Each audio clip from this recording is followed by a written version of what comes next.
आज इटर्नल्स के सभी करैक्टर के बारे में बात करेंगे, उनके पास क्या क्या शक्तियाँ होती है वो भी बताएंगे। तो बात करते हैं स्प्राइट की। ये किसी का भी रूप ले सकती है, किसी का भी क्लोन बना सकती है, उसको बिल्कुल असली की तरह दिखा सकती है। अगर आप लोग नारुतो को जानते होंगे तो नारुतो सिर्फ अपने ही क्लोन बना सकता था, मगर ये दूसरों के भी क्लोन बना सकती है, जो कि नारुतो के क्लोन से एडवांस है। दूसरे पावर की बात करें तो ये अपने साथ साथ दूसरे को भी छोटे छोटे कीड़े बनाकर वहाँ से फुर्र हो सकती है। दोस्तों अभी इतना ही नहीं हुआ, इसके पास तीसरी स्पेशल पावर भी होती है, जो कि ये अपने आप को आराम से गायब कर सकती है और किसी को भी पीछे से आराम से मार सकती है। सभी इटर्नल्स के पास अपनी अपनी पावर्स होती हैं। सर्सी के पास भी अपनी पावर होती है, जो कि बिल्कुल अनोखी होती है। मैं पत्थर को पानी बना सकती हूँ और मैं पत्थर को लकड़ी बना सकती हूँ। दोस्तों सुनने के बाद आपको ऐसा लग रहा कि ये किस तरह की पावर होती है, मगर ये बहुत ही यूज़फुल पावर होती है और सबसे मेन पावर होती है। ये मेन कैरेक्टर है पूरे इटर्नल्स में।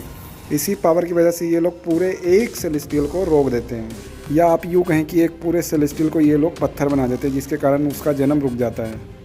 अब आप लोगों के मन में सवाल आ रहा होगा कि ये सेलेस्टियल होता क्या है।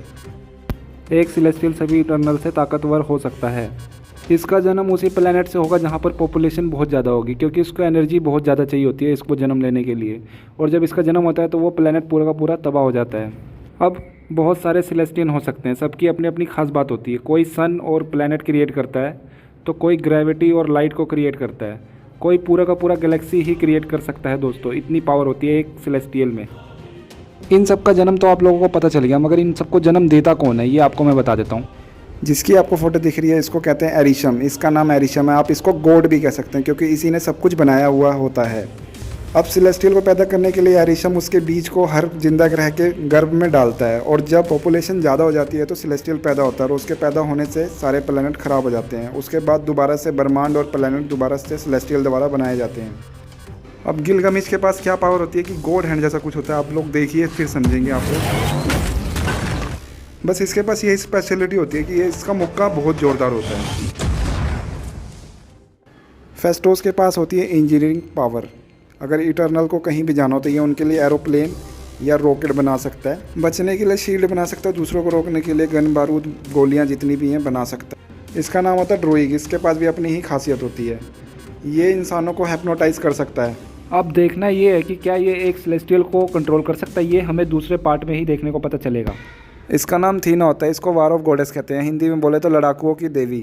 युद्ध में एक सैनिक को जो जो हथियार चाहिए होते हैं वो ये अपने हाथों से निकाल सकती है। तलवार, त्रिशूल, धनुष जो जैसे भी होता है, और शील्ड भी निकाल सकती है। दोस्तों इसके बारे में मैं भूल ही गया, इसलिए इसका नाम वार ऑफ गॉडेस पड़ा।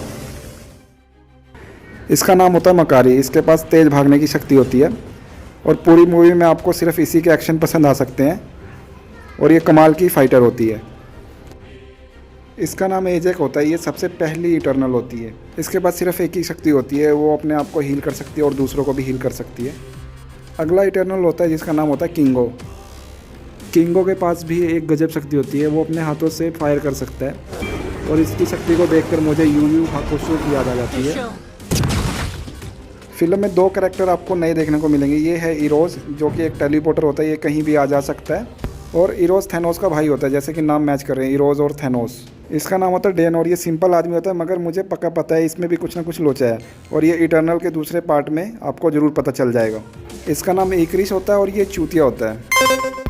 दोस्तों अगर कहीं कमी छूट गई हो तो मुझे बताना, और मुझे लेट हो रहा था इसलिए मुझे आप लोग सब्सक्राइब करना और लाइक करना।